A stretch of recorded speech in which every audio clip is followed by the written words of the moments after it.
क्या हाल चाल दोस्तों। आज हम बात करने वाले हैं ग्लोबल एनकैप के बारे में। जानेंगे कि क्या है ग्लोबल एनकैप और क्यों कुछ लोग उस पर सवाल उठा रहे, कह रहे हैं कि ग्लोबल एनकैप थोड़ा सा बायस्ड है, थोड़ा सा इनएक्यूरेट रिजल्ट्स दिखाता है, या फिर कुछ केसेस में ये लोग तो सीधा सीधा ग्लोबल एनकैप के रिजल्ट्स को सुनने से मना ही कर दे रहे।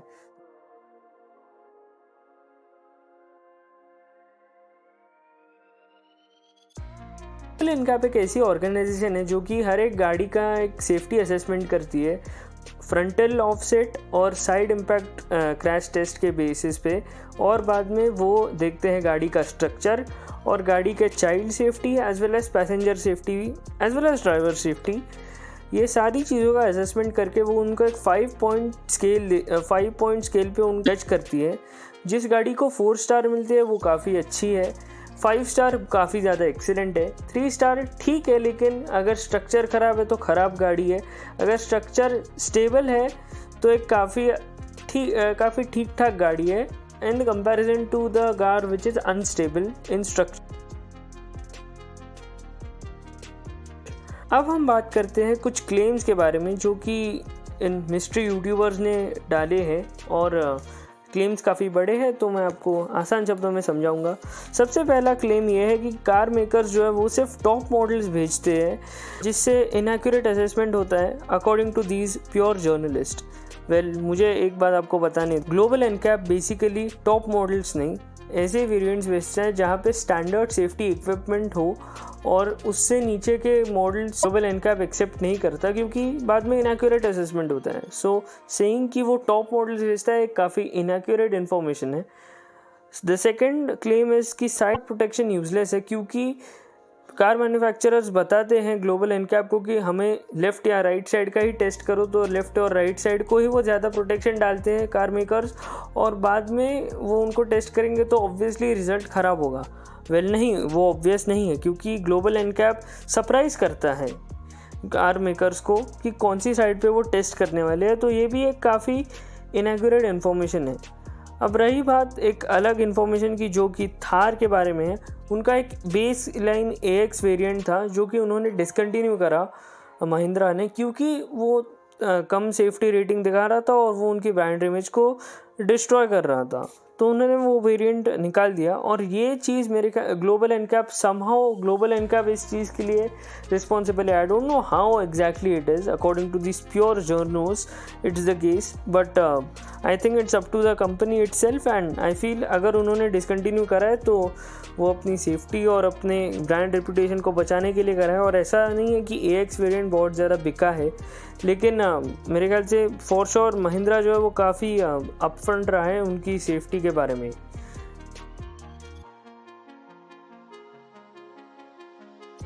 लेकिन ऐसा नहीं है कि ग्लोबल एनकैप उनके कुछ क्रिटिसिजम्स नहीं है, क्योंकि ऑनेस्टली उनके बहुत सारे कुछ क्रिटिसिजम्स मेरे हिसाब से एक ऐसा है कि उनकी कुछ मिसहैंडलिंग ऑफ रिपोर्ट्स स्विफ्ट और i10 की केस में हुए थे, जहाँ पे उन्होंने मेरे ख्याल से i10 को उन्होंने शायद स्ट्रक्चरल रिजिडिटी जो थी उन्होंने उनको सेफ बताया था लेकिन वो असल में नहीं थी, तो एक पब्लिकेशन एरर था। लेकिन और स्विफ्ट के केस में भी शायद कुछ सेम इशू था।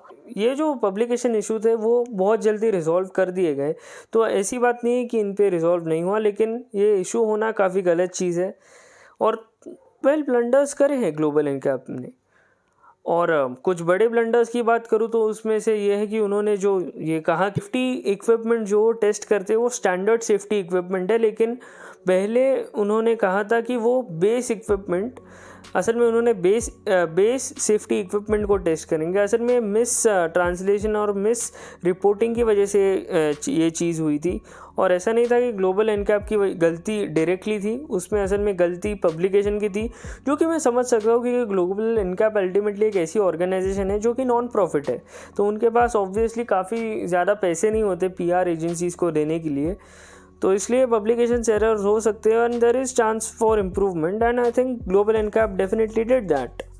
लेकिन अल्टीमेटली मेरे ख्याल से उनको थोड़ी फंडिंग की भी थोड़ी ज़रूरत है, और मेरे ख्याल से उनको अगर वो गाड़ियों को टेस्ट कर रहे हैं तो सुजुकी को मेरे ख्याल से कार का यूनिट नहीं, ऑलमोस्ट 3 यूनिट्स डेफिनेटली खर्च उतना पैसा करना चाहिए जिससे एक्यूरेट असेसमेंट हो सके।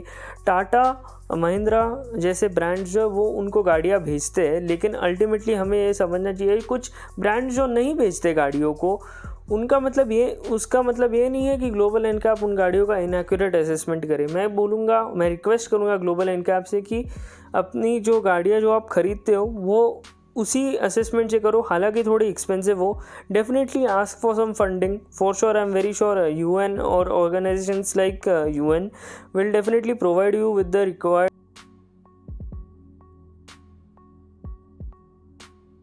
बात करने वाला हूँ प्योर जर्नोस के बारे में, जिन्होंने कुछ ब्लंडर्स क्रिएट करे हैं और उनका मैं सीधे रिस्पॉन्स देने वाला हूँ। सबसे पहला रिस्पॉन्स मेरे ख्याल से मुझे देना चाहिए वो है इन जर्नोस ने बेसिकली UN95 के जो फ्रंटल ऑफसेट की जो स्पीड है जो 64 km/h की है उसको मॉक करा है और साइड इम्पैक्ट प्रोटेक्शन को भी मॉक करा है मैंने आपको जैसे कि पहले कहा था, लेकिन इन्होंने सीधा 64 km/h की स्पीड लिमिट को मॉक करा है। मुझे समझ में नहीं आ रहा कि इनके पास क्या दिमाग है, क्योंकि ऑनेस्टली अगर इनके पास थोड़ा भी कॉमन सेंस होता तो उनको पता होता कि UN95 की जो स्पीड लिमिट तय हुई है वो बहुत सारी रिसर्च के बाद तय हुई है और अल्टीमेटली ग्लोबल एनकैप एक एवरेज रिजल्ट देता है, ना कि पूरे के पूरा इन डेप्थ एनालिसिस। तो अगर ये एवरेज रिजल्ट दे रहा है तो कुछ रीज़न की वजह से 64 km/h की स्पीड लिमिट उन्होंने रखी है।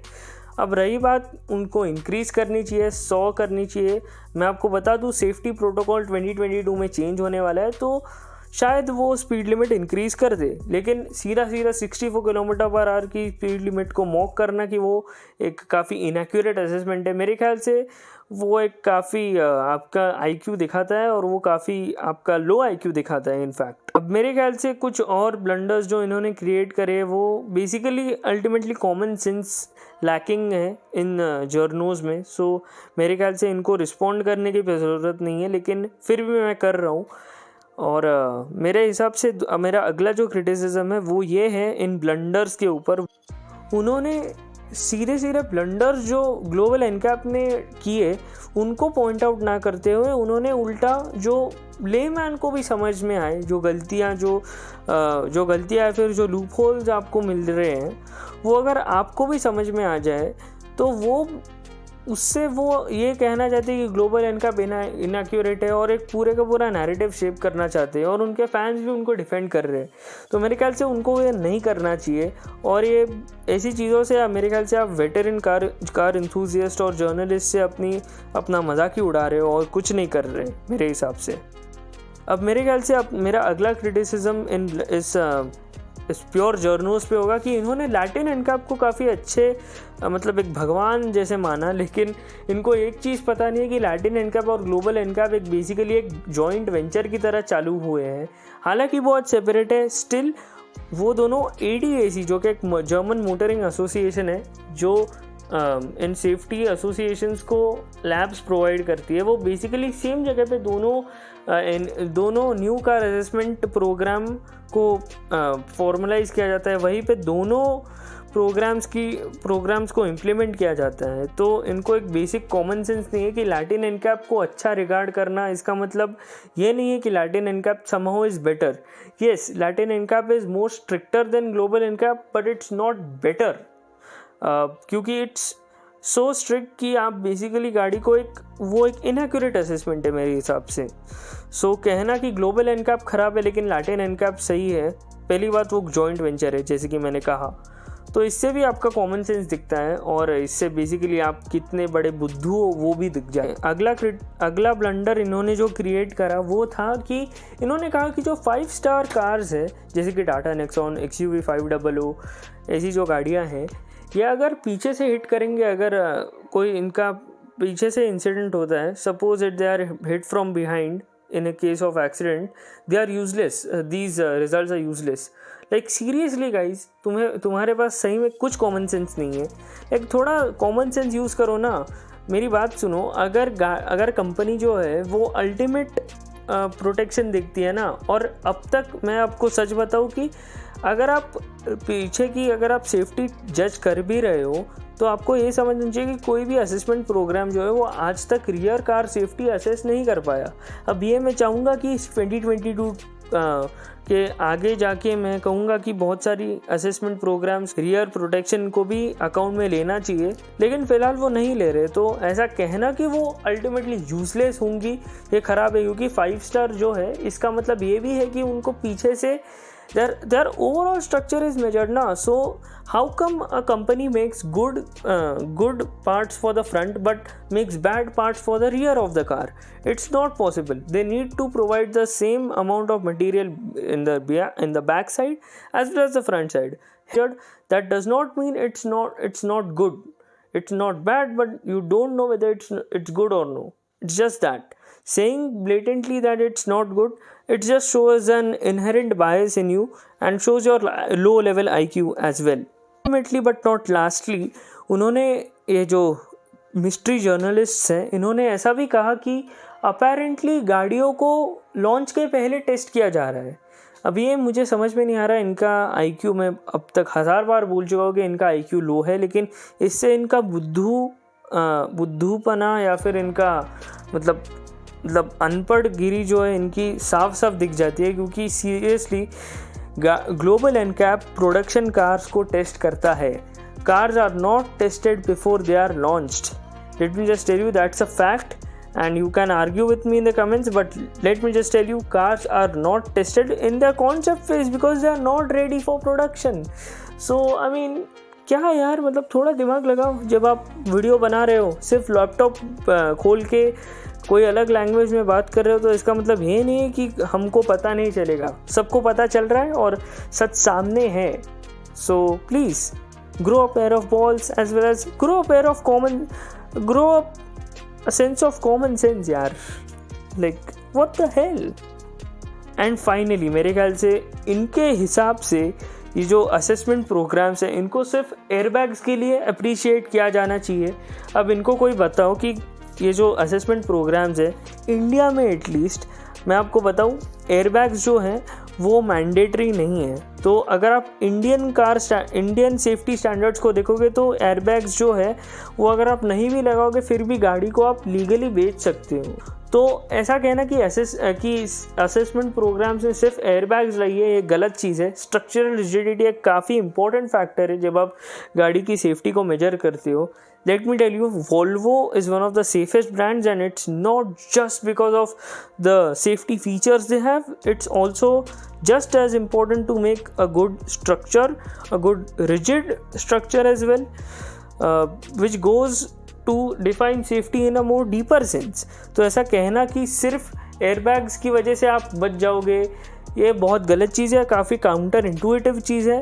और मैं कहूँगा कि ये जो यूट्यूबर्स हैं, मैं अभी उनका नाम लेने वाला था लेकिन मैं नहीं लूँगा, उनको ये बात करना काफ़ी मतलब उनको शोभा नहीं देता और उनकी एज को ऊपर से शोभा नहीं देता। क्योंकि मैंने देखा वो आराम से 30 साल के ऊपर के लग रहे हैं मुझे वो दोनों, और वो दोनों के पास इतना कॉमन सेंस नहीं है। मतलब मैं क्या बोलूँ, मैं 17 साल का हूँ और मुझे समझ रहा है कि क्या है, और वो साइड इम्पैक्ट प्रोटेक्शन को वो गलत इसलिए मान रहे हैं लेकिन उनको इतना कॉमन सेंस नहीं कि उन्होंने वो कोड्स या फिर वो जो देखे वो उन्होंने नहीं देखे जो कि गाड़ियों पे लगते हैं, और वो ऐसे ही जजमेंट्स पास कर रहे हैं लैपटॉप को सामने रख के। मतलब आई एम सरप्राइज कि वो ये सब कर कैसे रहे और उनके फैंस उनको डिफेंड कर रहे। That's also reason why I am not taking the name. So yeah this are the blunders of this mystery YouTuber. उस यूट्यूबर की मिस्ट्री यूट्यूबर दैट इज उसके लिए मेरे पास सिर्फ एक शब्द है,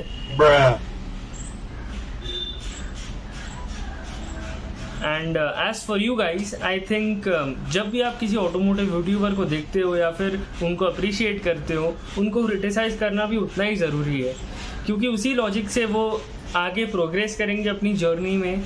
और अगर क्रिटिसाइज़ नहीं करोगे तो वो उनमें ईगो आएगा और वो बेसिकली अपने फैंस को ऐसे ही फॉर ग्रांटेड ले लेंगे।